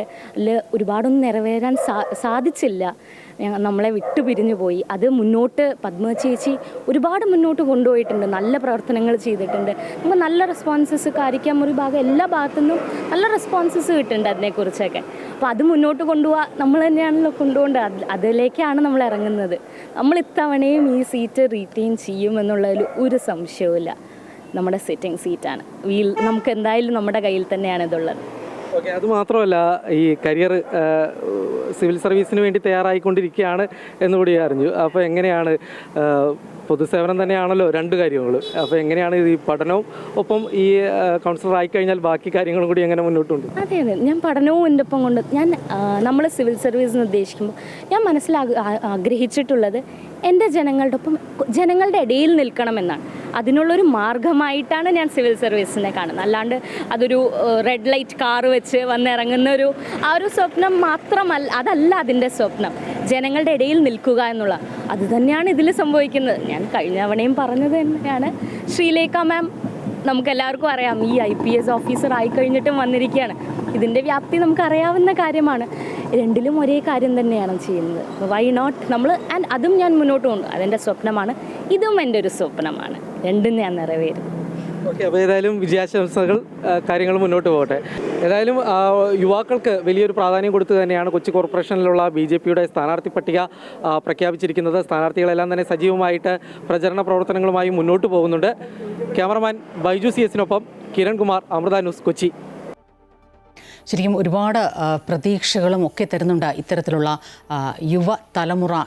പ്രത്യേകിച്ച് ഇത്തവണത്തെ തദ്ദേശ തെരഞ്ഞെടുപ്പ് പരിശോധിക്കുകയാണെങ്കിൽ ഒരുപാട് യുവതലമുറയിലെ പ്രായം കുറഞ്ഞ കുട്ടികളൊക്കെ തെരഞ്ഞെടുപ്പിനായി മുന്നോട്ട് വരും. നമുക്കറിയാം, മുൻകാലങ്ങളിൽ നിന്നൊക്കെ വ്യത്യസ്തമായി രാഷ്ട്രീയത്തെക്കുറിച്ച് ചില കാഴ്ചപ്പാടുകളൊക്കെ ഉണ്ട്. ഒരുപക്ഷേ സമകാലിക രാഷ്ട്രീയ പ്രവർത്തനങ്ങളുടെ ഭാഗമായി നമ്മുടെയൊക്കെ മനസ്സിൽ ഉരുത്തിരിഞ്ഞ അഴിമതി, ക്രമക്കേട്, പക്ഷപാതം, അങ്ങനെ ഒരുപാട് കാര്യങ്ങൾ. പക്ഷേ അതിൽ നിന്നൊക്കെ വ്യത്യസ്തമായി വികസന സ്വപ്നങ്ങൾ മുൻനിർത്തി ഒരുപാട് കൂടുതൽ പൊളിറ്റിക്സും പൊളിറ്റിക്കൽ സയൻസും രണ്ടാണ്. ഒന്ന് നമ്മൾ കാണുന്ന സമകാലിക രാഷ്ട്രീയം, അതിൻ്റെ പ്രായോഗിക തലങ്ങൾ. മറ്റൊന്ന് പൊളിറ്റിക്കൽ സയൻസ്, രാഷ്ട്രത്തെ സേവിക്കുക എന്ന ലക്ഷ്യത്തോടുകൂടി വികസന നേട്ടങ്ങൾ മുന്നോട്ട് വെച്ച് ഒരുപാട് പേർ ഇത്തരത്തിൽ മുന്നോട്ട് വരുന്നത് അങ്ങേയറ്റം പ്രതീക്ഷ നൽകുന്ന ഒന്ന് തന്നെയാണ്. അടുത്ത ഒരു റിപ്പോർട്ടിലേക്ക് പോകാം. ത്രിതല പഞ്ചായത്ത് തെരഞ്ഞെടുപ്പിൽ ആലപ്പുഴ തത്തമ്പള്ളിയിൽ മത്സര രംഗത്തിറങ്ങുന്നവർക്ക് മറ്റൊരു അഗ്നിപരീക്ഷ കൂടിയുണ്ട്. തിരഞ്ഞെടുപ്പിൽ പ്രചരണ രംഗത്തിറങ്ങുന്നവർ ചില കാര്യങ്ങൾ ശ്രദ്ധിച്ചില്ലെങ്കിൽ തങ്ങളുടെ വീടുകളിലേക്ക് കയറേണ്ടതില്ല എന്നാണ് നാട്ടുകാരുടെ തിട്ടൂരം. കഴിഞ്ഞ 3 ടേമിലെ പാർലമെന്റ്, അസംബ്ലി, മുനിസിപ്പാലിറ്റി തെരഞ്ഞെടുപ്പ് വേളകളിൽ മതിലെഴുതിയും മുട്ടിച്ചും വൃത്തികേടാക്കരുതെന്ന് സ്ഥാനാർത്ഥികളോടും പാർട്ടികളോടും അഭ്യർത്ഥിച്ചിരുന്നുവെങ്കിലും ആരും അത് ചെവിക്കൊണ്ടില്ല. അങ്ങനെ ചെയ്തവർക്കെതിരെ നടപടി ആവശ്യപ്പെട്ട് പരാതി നൽകിയിട്ടും നടപടികളൊന്നും അധികൃതരും സ്വീകരിച്ചില്ല. ഇതോടെ കടുത്ത നിലപാടിലേക്ക് എത്തുകയായിരുന്നു തത്തമ്പള്ളി റെസിഡൻസ് അസോസിയേഷൻ ഭാരവാഹികൾ. നമ്മൾ ഈ പ്രാവശ്യം ഒരു ശക്തമായ തീരുമാനം എടുത്തേക്കും, ഒരു മധുര പ്രതികാരം ചെയ്യാനായിട്ട് ഉദ്ദേശിക്കുന്നത് ഇങ്ങനെ ഇതിനെയൊക്കെ ധിക്കരിക്കുന്ന ആൾക്കാർ വോട്ട് ചോദിച്ച് വീട്ടിലേക്ക് വരുമ്പോഴത്തേക്ക് നമ്മുടെ വീട്ടിലേക്ക് പ്രവേശിപ്പിക്കാതിരിക്കുക, അവരെ തിരിച്ചയക്കുക എന്ന് അറിയിക്കാൻ നമ്മൾ ഈ അവസരം വിനിയോഗിക്കുക. കഴിഞ്ഞ തവണ ഒരു സ്ഥാനാർത്ഥി മാത്രമാണ് പരിസരം വൃത്തികേടാക്കരുതെന്ന TRAയുടെ ആവശ്യം സ്വീകരിച്ചത്. അടുത്ത മാസം നടക്കുന്ന ആലപ്പുഴ മുനിസിപ്പൽ ഇലക്ഷന് മതിലിൽ ഒട്ടിച്ചതിനും എഴുതിയതിനു ശേഷം വരുന്ന സ്ഥാനാർത്ഥികൾ ഏതു രാഷ്ട്രീയ പാർട്ടി ആയാലും TRA പ്രദേശമടങ്ങുന്ന ജില്ലാ കോടതി തത്തമ്പള്ളി വാർഡുകളിലെ വീടുകളിൽ വോട്ട് തേടി എത്തേണ്ടതില്ലെന്ന സൂചനയാണ് ഇവർ നൽകിയിരിക്കുന്നത്. ഈ റെസിഡൻസ് അസോസിയേഷന് കീഴിൽ 74 കുടുംബങ്ങളാണുള്ളത്. ഇവിടേക്കൊന്നും ഇക്കൂട്ടർക്ക് പ്രവേശനമുണ്ടാകില്ല. ഇതിനെല്ലാം പുറമെ പ്രദേശത്ത് പൊതുപ്രവർത്തന പരിചയമില്ലാത്തവർ, സാധാരണ നിയമങ്ങളെയും ചട്ടങ്ങളെയും കുറിച്ച് ധാരണയില്ലാത്തവർ, പല പ്രാവശ്യം സ്ഥാനാർത്ഥിയായവരും വിജയിച്ചവരും, പൊതുകാര്യം എന്ത് ചെയ്തിട്ടുണ്ടെന്ന പട്ടിക പ്രസിദ്ധീകരിക്കാത്തവർ, ജയിച്ചാൽ പഠിക്കട്ടെ നോക്കട്ടെ എന്ന് പറഞ്ഞ് സമയം കളയാനിടയുള്ളവർ, ജയിച്ച അന്ന് തുടങ്ങി പ്രവർത്തന നിരതരാകാൻ താല്പര്യമില്ലാത്തവർ, പിരിവ് തേടിയെത്തുന്നവർ, വോട്ടേഴ്സ് ലിസ്റ്റിൽ പേരുണ്ടോ എന്ന് പോലും മുൻകൂട്ടി തിരക്കാത്തവർ, അങ്ങനെ തത്തമ്പള്ളിക്കാരുടെ ലിസ്റ്റിൽ ഉൾപ്പെടുവാൻ സാധ്യതയുള്ളവർ നിരവധിയാണ്. ജയമോ പരാജയമോ ജനവിധി എന്ത് തന്നെയായാലും തിരഞ്ഞെടുപ്പെന്ന പരീക്ഷ കടക്കും മുൻപ് തത്തമ്പള്ളിയിലെ ഈ അഗ്നിപരീക്ഷ കൂടി കടക്കണം. എത്ര തല മുതിർന്ന നേതാക്കളായാലും. ആദർശനൊപ്പം Ajaynath, Amrita News, Alappuzha. Kochi corporation UDF സ്ഥാനാർത്ഥി പട്ടികയിൽ പ്രതിഷേധിച്ച് യൂത്ത് കോൺഗ്രസ് രംഗത്തെത്തിയിട്ടുണ്ട്. യൂത്ത് കോൺഗ്രസ് നിർദ്ദേശിച്ച 5-ൽ 4 പേരെയും വെട്ടിയെന്നാണ് പരാതി. യൂത്ത് കോൺഗ്രസ് സംസ്ഥാന സെക്രട്ടറി അഡ്വക്കേറ്റ് സഞ്ജയ് ജെയിംസ് പരസ്യ പ്രതികരണവുമായി രംഗത്തെത്തി. തദ്ദേശ സ്വയംഭരണ സ്ഥാപനങ്ങളിലേക്കുള്ള തെരഞ്ഞെടുപ്പിന്റെ സ്ഥാനാർത്ഥി ലിസ്റ്റ് പുറത്തു വന്നതോടുകൂടി എറണാകുളം ജില്ലയിൽ കോൺഗ്രസിൽ വലിയ രീതിയിലുള്ള പ്രതിഷേധങ്ങൾ പലയിടത്തുമുണ്ട്. ഇപ്പോൾ കൊച്ചി കോർപ്പറേഷനിലേക്കുള്ള ലിസ്റ്റിനെതിരെയും യൂത്ത് കോൺഗ്രസ് രംഗത്ത് വന്നിരിക്കുകയാണ്. യൂത്ത് കോൺഗ്രസിലെ പല ആളുകളെയും ഇവർ കൊടുത്ത ലിസ്റ്റിലെ ആളുകളെ പാടെ അവഗണിച്ചു എന്നതാണ് യൂത്ത് കോൺഗ്രസിന്റെ പ്രതിഷേധത്തിന് കാരണം. ഇപ്പോൾ നമുക്കൊപ്പം യൂത്ത് കോൺഗ്രസ് സംസ്ഥാന സെക്രട്ടറി അഡ്വക്കേറ്റ് സഞ്ജയ് ജെയിംസ് ആണ് ഒപ്പമുള്ളത്. എന്താണ് നിങ്ങൾ ഇത് യൂത്ത് കോൺഗ്രസിൻ്റെ പരിഗണിക്കണം എന്ന് പറഞ്ഞുള്ള രീതിയിലൊരു സർക്കുലർ KPCCയുടെ ഉണ്ടായിരുന്നു ഇലക്ഷന് മുന്നോടിയായിട്ട്. കൊച്ചി കോർപ്പറേഷനിൽ ആകെ 5 സീറ്റുകളുടെ മാത്രമേ യൂത്ത് കോൺഗ്രസിൻ്റെ പരിഗണിക്കാൻ വേണ്ടി നമ്മൾ കൊടുത്തിട്ടുണ്ടായിരുന്നുള്ളൂ. അതിൽ ആദ്യത്തെ 40 ലിസ്റ്റ് വന്നപ്പോൾ 4 പേരുടെ മൊത്തത്തിൽ തള്ളിക്കളഞ്ഞവർ. പല രീതിയിലുള്ള പ്രതിഷേധങ്ങൾ ജില്ലാ പഞ്ചായത്ത് ലിസ്റ്റിലൊക്കെ വന്നിട്ടുണ്ട്. അപ്പോൾ ഈ വിഷയത്തിൽ ഈ കൊച്ചിൻ കോർപ്പറേഷനിലെ ലിസ്റ്റുമായിട്ട് ബന്ധപ്പെട്ട വിഷയത്തിൽ എന്താണ് പറയുന്നത്? എന്താണ് മാനദണ്ഡമായിട്ട് അവർ കണക്കാക്കിയിട്ടുള്ളത്? അവർ മാനദണ്ഡമായിട്ട് കണക്കാക്കിയാണ് ഞങ്ങൾക്കിപ്പോൾ മനസ്സിലായത് ഓരോ വ്യക്തി താല്പര്യങ്ങളുടെ പുറത്ത് അവർ സീറ്റ് കൊടുത്തേക്കുന്നതായിട്ടാണ്. അല്ലാതെ ഗ്രൂപ്പിൻ്റെ ബേസിസിലോ ഒന്നുമല്ല. തോറ്റ സീറ്റുകൾ ചോദിച്ചാൽ അതുപോലും നമുക്ക് തരുന്നില്ല. രവിപുരം ഡിവിഷനിലേക്ക് 2020 ലോക്സഭാ സ്ഥാനാർത്ഥിയായിട്ടുള്ള ആന്റണി ജൂഡിയാണ് അവിടെ മത്സരിപ്പിക്കുന്നത്, കോൺഗ്രസ് മത്സരിക്കുന്നത്. അതെ. അവിടെ യൂത്ത് കോൺഗ്രസിൻ്റെ ഒരു സ്ക്വാഡ് തന്നെ ഇറങ്ങി പ്രവർത്തിച്ച കഴിഞ്ഞ പാർലമെൻറ്റിൽ ആ ആന്റണി ജോഡി എന്ന് പറഞ്ഞ വ്യക്തിയുടെ ബൂത്തിലിറങ്ങി യൂത്ത് കോൺഗ്രസ് പ്രവർത്തിച്ച് ഹൈബീഡിന് വേണ്ടി വോട്ട് ചോദിക്കണം എന്ന് പറഞ്ഞാൽ ഞങ്ങളെ ആ ബൂത്തിലിറക്കി മൊത്തം ഞങ്ങൾ ആ വീടുകൾ കയറിയതാണ്. ഇന്നിപ്പോൾ ആ ബൂത്തുകളിൽ ആൻ്റണി ജോഡിക്ക് വേണ്ടി ഓരോ യൂത്ത് കോൺഗ്രസ് പ്രവർത്തനം ഇറങ്ങണമെന്ന് പറയുമ്പോഴുള്ള ഞങ്ങളുടെ വികാരം നിങ്ങൾ മനസ്സിലാക്കണം. ഏതൊക്കെ ഡിവിഷനിലായിരുന്നു യൂത്ത് കോൺഗ്രസ് നോക്കിയിരുന്നത്, അല്ലെങ്കിൽ ഒരു സാധ്യത സ്ഥാനാർത്ഥിത്വം കിട്ടുമെന്നൊരു സാധ്യത വെച്ചിരുന്നത്?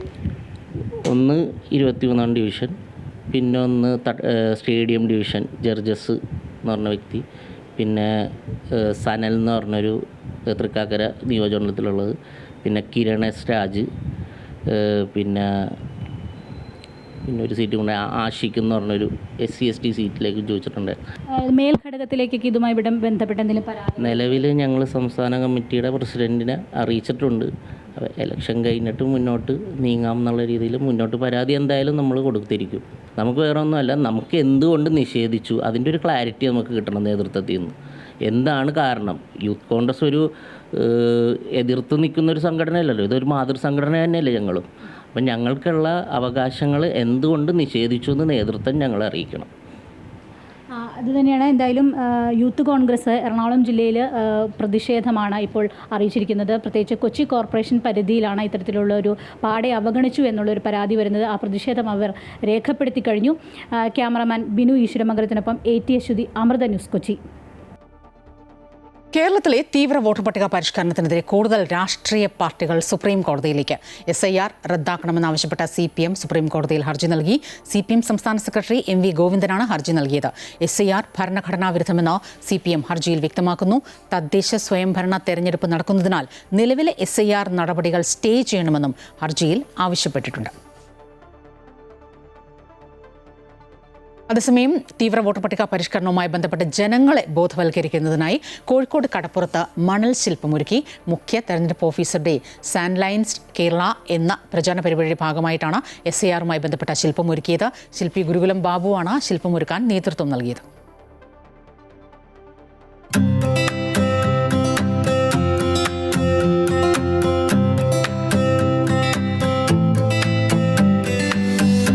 മണൽ ശില്പം കേരളത്തിൽ സാൻലൈൻസ് കേരള എന്ന് പറയുന്നൊരു ക്യാമ്പയിനാണ്. ഇത് SIRുമായിട്ട് ബന്ധപ്പെട്ട് കേരളത്തിൻ്റെ chief electoral officer election commission of India നടത്തുന്ന പ്രചരണത്തിൻ്റെ ഭാഗമായിട്ട് തിരുവനന്തപുരം, കൊല്ലം, ആലപ്പുഴ, കാസർഗോഡ്, കോഴിക്കോട്, എറണാകുളം എന്നീ ബീച്ച് സൈഡിൽ മണൽ ശില്പങ്ങൾ ഒരുക്കുകയാണ്. തിരുവനന്തപുരത്തും കോഴിക്കോടും അതുപോലെ തന്നെ ആലപ്പുഴയിലും ഇന്ന് കഴിഞ്ഞിട്ടുണ്ട്. അത് കഴിഞ്ഞാൽ അടുത്ത സ്ഥലങ്ങളിലേക്ക് ഈ ആഴ്ച തന്നെ ഉണ്ടാകും. SIR കേരളത്തിൽ നവംബർ 4-ാം തീയതിയാണ് എന്യൂമറേഷൻ ഫോം സ്റ്റാർട്ട് ചെയ്തിരിക്കുന്നത്. 2002 കരട് വോട്ടർ പട്ടികയാണ് അതിനാധാരമായിട്ടുള്ളത്. ഇത് പ്രകാരം BLOമാർ വീടുകളിൽ ഗൃഹസന്ദർശനം നടത്തുകയും എന്യൂമറേഷൻ ഫോം വിതരണം ചെയ്യുകയും ചെയ്തിട്ടുള്ള പ്രോഗ്രാമാണ് ഇപ്പോൾ നടന്നുകൊണ്ടിരിക്കുന്നത്. കരട് വോട്ടർ പട്ടിക ഡിസംബർ 9-ാം തീയതിയാണ് പ്രസിദ്ധീകരിക്കുന്നത്. ഡിസംബർ 4-ാം തീയതി വരെ എന്യൂമറേഷൻ ഫോമുമായിട്ട് ബന്ധപ്പെട്ടുള്ള പ്രോഗ്രാമാണ് നടന്നുകൊണ്ടിരിക്കുന്നത്. ഇത് SIRൽ പറഞ്ഞിരിക്കുന്ന നിബന്ധനകൾ ഈ ഒരു മണൽശില്പം നോക്കുന്നതിലൂടെ തന്നെ വരുന്ന ഓരോ വോട്ടർക്കും ഓരോ ജനാധിപത്യ വിശ്വാസികൾക്കും അതിൻ്റെ കാതലായ വശങ്ങൾ ഉൾക്കൊള്ളാൻ കഴിയുന്ന രീതിയിലാണ് ഈ ശില്പം തയ്യാറാക്കിയത്.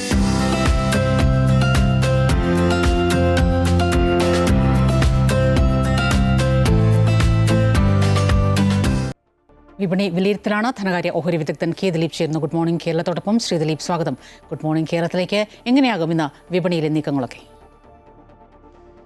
ഇന്ന് നേരിയ നേട്ടത്തിൽ വ്യാപാരം തുടങ്ങാമെങ്കിലും വളരെ ഉയർന്ന തോതിലുള്ള കയറ്റിറക്കങ്ങൾ പ്രതീക്ഷിക്കുന്നുണ്ട്. കഴിഞ്ഞ ദിവസങ്ങളെല്ലാം വിപണിയിൽ ഈ ഒരു ഏറ്റക്കുറച്ചുകൾ പ്രകടമായിരുന്നു.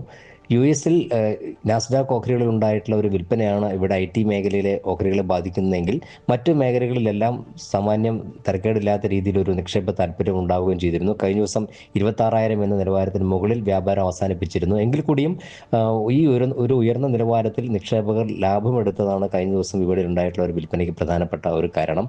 എന്നാൽ വിദേശ നിക്ഷേപ സ്ഥാപനങ്ങളുടെ വിൽപ്പനയുടെ തോത് കുറഞ്ഞിട്ടുണ്ട്. മാത്രമല്ല ആഭ്യന്തര നിക്ഷേപ സ്ഥാപനങ്ങൾ വലിയ തോതിൽ വിപണിയിൽ ഒരു നിക്ഷേപം കഴിഞ്ഞ ദിവസം നടത്തുകയുണ്ടായി. ഇത് കാണിക്കുന്നത് ചെറുകിട നിക്ഷേപത്തിന്റെ ഭാഗത്തുനിന്നും ഉണ്ടായിട്ടുള്ള ഒരു ലാഭമെടുക്കൽ പ്രവണതയായിരുന്നു ഇന്നലത്തെ വിപണിയുടെ നഷ്ടത്തിന് പ്രധാനപ്പെട്ട കാരണം എന്നുള്ളതാണ്. വരും ദിവസങ്ങളിലും വിപണിയിൽ വലിയ തോതിലുള്ള കയറ്റിറക്കങ്ങൾ തുടരാനാണ് സാധ്യത. 26,000 എന്നുള്ള നിലവാരം തന്നെയാണ് മുൻനിര സൂചികയായ നിഫ്റ്റിക്ക് പ്രധാനം. ആ ഒരു നിലവാരത്തിന് മുകളിൽ നിലനിന്ന് വ്യാപാരം നടക്കുന്ന ഒരു സാഹചര്യത്തിൽ മാത്രമേ മുന്നോട്ട് നീങ്ങാനുള്ള സാധ്യത കാണുന്നുള്ളൂ. മറിച്ചാണെങ്കിൽ ഈ ഒരു നിലവാരത്തിൽ ക്രമപ്പെട്ടതിന് ശേഷം മാത്രമേ ഇനി മുന്നോട്ട് നീങ്ങാനുള്ള സാധ്യതയുള്ളൂ. ഇന്നലെ നാസ്ഡാക്ക് ഓഹരികളിൽ ഒരു മുന്നേറ്റം പ്രകടമായിരുന്നു എന്നതുകൊണ്ട് തന്നെ IT മേഖലയിൽ നിക്ഷേപ താല്പര്യം ഉണ്ടാകാനുള്ള സാധ്യതയുണ്ട്. കഴിഞ്ഞ ദിവസങ്ങളിലെല്ലാം പ്രധാനപ്പെട്ട IT ഓഹരികളായ TCS, ഇൻഫോസിസ് തുടങ്ങിയവയിൽ ഉണ്ടായ ഒരു വിൽപ്പന സമ്മർദ്ദത്തിന് പ്രധാനപ്പെട്ട കാരണം നാസ്ഡാക്കിൽ ഉണ്ടായിട്ടുള്ള ഒരു വിൽപ്പനയാണ്. ആ ഓഹരികളിലൂടെ നിക്ഷേപ താല്പര്യം ഉണ്ടാവുകയും IT മേഖലയിൽ ഒരു ഉണർവ് പ്രകടമാവുകയും ചെയ്യുന്ന സാഹചര്യത്തിൽ വിപണിയിൽ മുന്നോട്ട് നീങ്ങാനുള്ള സാധ്യതയുണ്ട്. ബാങ്കിങ് ഓഹരികൾ പൊതുവെ ഉയർന്ന നിലവാരം തന്നെയാണ്. പ്രധാനപ്പെട്ട ബാങ്കിങ് ഓഹരികളായ ICICI, HDFC തുടങ്ങിയവയിൽ ഒരു നേട്ടമുണ്ടായില്ലെങ്കിൽ കൂടിയും മറ്റ് ഓഹരികൾ ഉണ്ടായിട്ടുള്ള ഒരു നിക്ഷേപ താല്പര്യമാണ് ബാങ്കിങ് ഓഹരികൾ ഈ ഒരു നിലവാരത്തിലേക്ക് എത്തിച്ചിട്ടുള്ളത്. എന്തായാലും വലിയ തോതിലുള്ള കയറ്റിറക്കങ്ങൾ വിപണിയിൽ തുടരും. ഇന്ന് നേരിയ നേട്ടത്തിലായിരിക്കും വ്യാപാരം തുടങ്ങുക. നന്ദി ശ്രീ ദിലീപ്. ആയിരങ്ങൾ എത്തുന്ന മുല്ലയ്ക്കൽ കിടങ്ങാമ്പറമ്പച്ചിറപ്പ് അടുത്ത മാസം ആരംഭിക്കാനിരിക്കെ നിർമ്മാണം നടക്കുന്ന കോടതി പാലത്തിന് ബദലായുള്ള താൽക്കാലിക പാലത്തിന്റെ നിർമ്മാണം എങ്ങും എത്തിയില്ല. പാലം നിർമ്മാണം പൂർത്തിയാകാത്തതിനാൽ വ്യാപാരികളും യാത്രക്കാരുമെല്ലാം ആശങ്കയിലാണ്. പൊളിച്ചിട്ടിരിക്കുന്ന ജില്ലാ കോടതി പാലത്തിന് സമീപം ബെയിലി പാലത്തിന് സമാനമായ രീതിയിൽ താൽക്കാലിക പാലം നിർമ്മിക്കാൻ ഒക്ടോബർ അവസാനം ചേർന്ന നഗരസഭാ കൌൺസിലിൽ തീരുമാനിച്ചതാണ്. എന്നാൽ തെരഞ്ഞെടുപ്പ് പെരുമാറ്റച്ചട്ടം നിലവിൽ വന്നതോടെ ഇതുമായി ബന്ധപ്പെട്ട കാര്യങ്ങളെല്ലാം ആലോചനയിൽ ഒതുങ്ങി. പാലം നിർമ്മാണവുമായി ബന്ധപ്പെട്ട് MLAമാർ ജില്ലാ കളക്ടറുമായി യോഗം ചേരാൻ തീരുമാനിച്ചെങ്കിലും അത് നടന്നില്ല. തെരഞ്ഞെടുപ്പ് പെരുമാറ്റച്ചട്ടം അടുത്ത മാസമേ അവസാനിക്കൂ. ഈ സമയത്ത് തന്നെ ചിറപ്പും ആരംഭിക്കും. പാലം വരുമെന്ന് പറഞ്ഞു. അത് കഴിഞ്ഞപ്പോൾ പിന്നെ പേപ്പറിൽ വന്നിരിക്കുന്നത് പാലം വരുത്തില്ല എന്ന് പറയുന്നു. അത് നടപ്പാലമാണ് ഇടുന്നത്. അപ്പോൾ അതിന് മുമ്പ് പറഞ്ഞത് എന്തിനാണ് 2 വീലറും നടക്കാനും ഓട്ടോറിക്ഷയും പോകുമെന്ന് പറഞ്ഞു. അത് കഴിഞ്ഞ് പിന്നെ എന്താണെന്ന് ഒരു അറിവുമില്ല. പക്ഷെ വരണമെന്നാണ് ഞങ്ങൾ ആഗ്രഹം. പക്ഷേ ഈ പണി നടക്കുമ്പോൾ ആ പാലം വന്ന് അവർക്ക് ബുദ്ധിമുട്ടല്ലേ, അതും ആലോചിക്കുന്നുണ്ട്. കിടപ്പിനെന്തിയോ ആൾക്കാർ പല സ്ഥലത്തൂടെ ഓടിപ്പോവും, അതിനായിപ്പോൾ എന്ത് ചെയ്യും?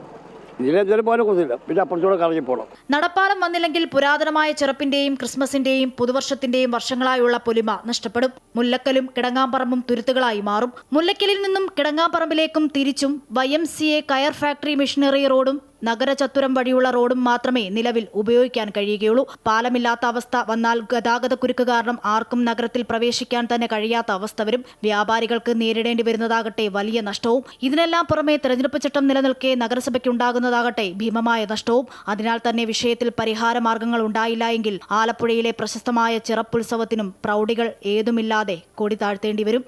അമൃത ന്യൂസ്, ആലപ്പുഴ. ശൈത്യകാലം ആരംഭിച്ചതോടെ രാജ്യത്തേക്ക് ദേശാടന പക്ഷികളുടെ വരവ് തുടങ്ങിയിട്ടുണ്ട്. യൂറോപ്പ്, അമേരിക്ക എന്നിവിടങ്ങളിൽ നിന്ന് നിരവധി ഇനം പക്ഷിയിനങ്ങളാണ് അസമിലെ പോബിതൊറ വന്യജീവി സങ്കേതത്തിലേക്ക് പറന്നെത്തിയത്. പോബിതൊറയിലെ വിശേഷങ്ങൾ കാണാം.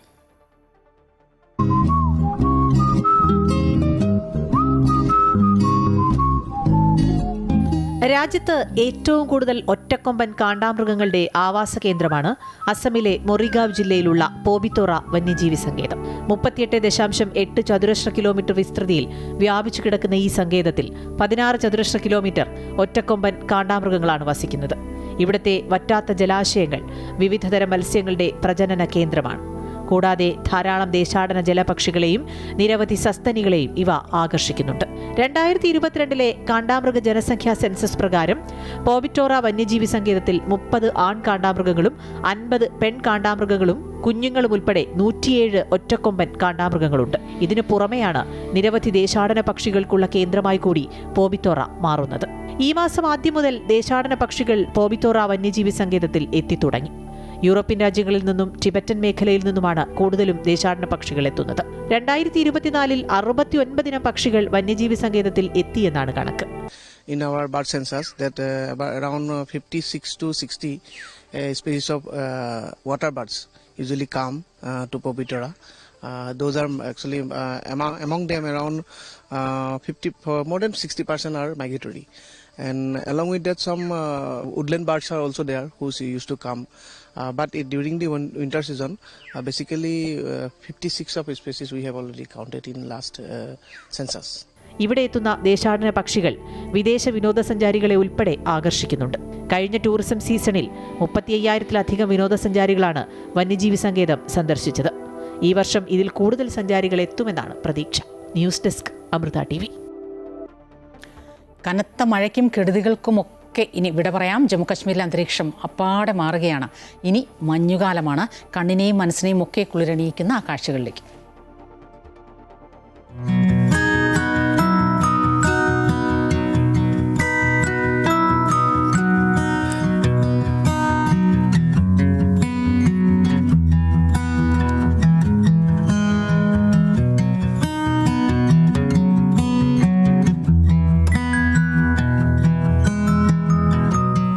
മഞ്ഞുകാലം ആസ്വദിക്കാൻ ഒരു യാത്രയ്ക്ക് പദ്ധതിയിടുന്നുണ്ടോ? എങ്കിൽ കശ്മീരിലെ ഗുൽമാർഗിലേക്ക് പോകാം. ഒരിക്കലും മറക്കാനാവാത്ത കുറച്ച് ദിവസങ്ങളായിരിക്കും ഇവിടം നിങ്ങൾക്ക് സമ്മാനിക്കുന്നത്. ഭൂമിയിലൊരു സ്വർഗമുണ്ടെങ്കിൽ അത് ഇവിടെയാണ്. കൊതിപ്പിക്കുന്ന മഞ്ഞ്, എല്ലാ ഭാരങ്ങളും കുറച്ചു നേരം ഇറക്കി വെച്ച് ജീവിതം ആസ്വദിക്കാനൊരിടം. മനസ്സിൽ മറ്റൊന്നും ഉണ്ടാകില്ല, വെള്ള പുതച്ചു കിടക്കുന്ന പ്രകൃതി മാത്രം. അത് ഉറപ്പ്.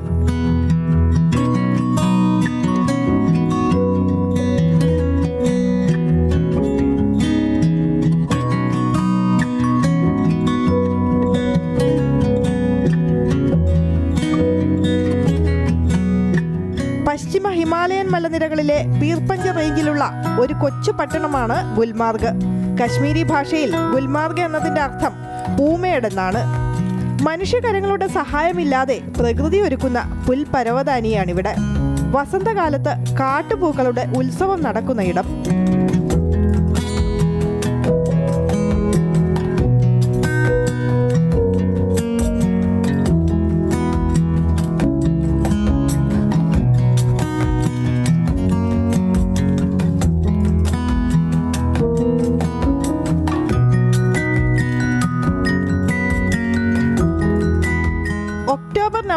മാസങ്ങളാകുമ്പോൾ ഇവിടുത്തെ പ്രകൃതി പൂർണ്ണമായും മാറുന്നു.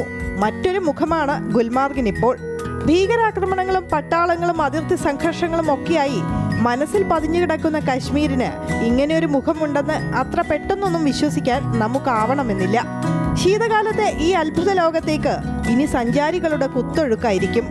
ഒരു ഗോണ്ടോളയിൽ കയറി താഴെ മഞ്ഞിനാൽ വിസ്മയം തീർത്ത അത്ഭുത ലോകം കാണാം. അല്ലെങ്കിൽ തണുത്തുറഞ്ഞ അൽപദർ തടാകത്തിലൂടെ നടക്കാം. ലോകത്തിലെ ഏറ്റവും ഉയർന്ന ഗോൾഫിംഗ് ഗ്രൗണ്ടുകളിലൊന്ന് മഞ്ഞു വീണുറഞ്ഞു കിടക്കുന്നത് അനുഭവിക്കാം. ഒരു തവണയെങ്കിലും ഇവിടേക്ക് എത്തണമെന്ന ആഗ്രഹം ഓരോ മനുഷ്യന്റെ മനസ്സിലും ഉടലെടുക്കുമെന്ന് ഉറപ്പ്.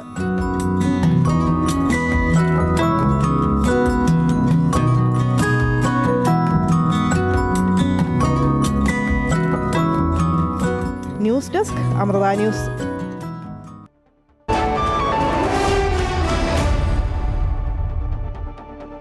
ഫുട്ബോൾ ലോക ഫുട്ബോൾ യോഗ്യതാ മത്സരത്തിൽ ലിറ്റൻസ്റ്റൈനെ തകർത്ത് ബെൽജിയം. എതിരില്ലാത്ത 7 ഗോളുകൾക്കാണ് ബെൽജിയത്തിന്റെ ജയം. ബെൽജിയത്തിനായി ജെർമി ഡോക്യ, ചാൾസ് ടി കട്ട്ലർ എന്നിവർ 2 ഗോൾ വീതം നേടി. 18 പോയിന്റുമായി ഗ്രൂപ്പ് ജിയിൽ ഒന്നാമതാണ് ബെൽജിയം. മറ്റൊരു മത്സരത്തിൽ തുർക്കി സ്പെയിൻ പോരാട്ടം സമനിലയിൽ അവസാനിച്ചു. ഇരു രാജ്യങ്ങളും 2 ഗോളുകൾ വീതം നേടി. റിപ്പോർട്ടോടെ ഗുഡ് മോർണിംഗ് കേരളം പൂർണ്ണമാവുകയാണ്. കൂടുതൽ വാർത്തകൾ അമൃത ന്യൂസ് യൂട്യൂബ് ചാനൽ തുടരും. നമസ്കാരം.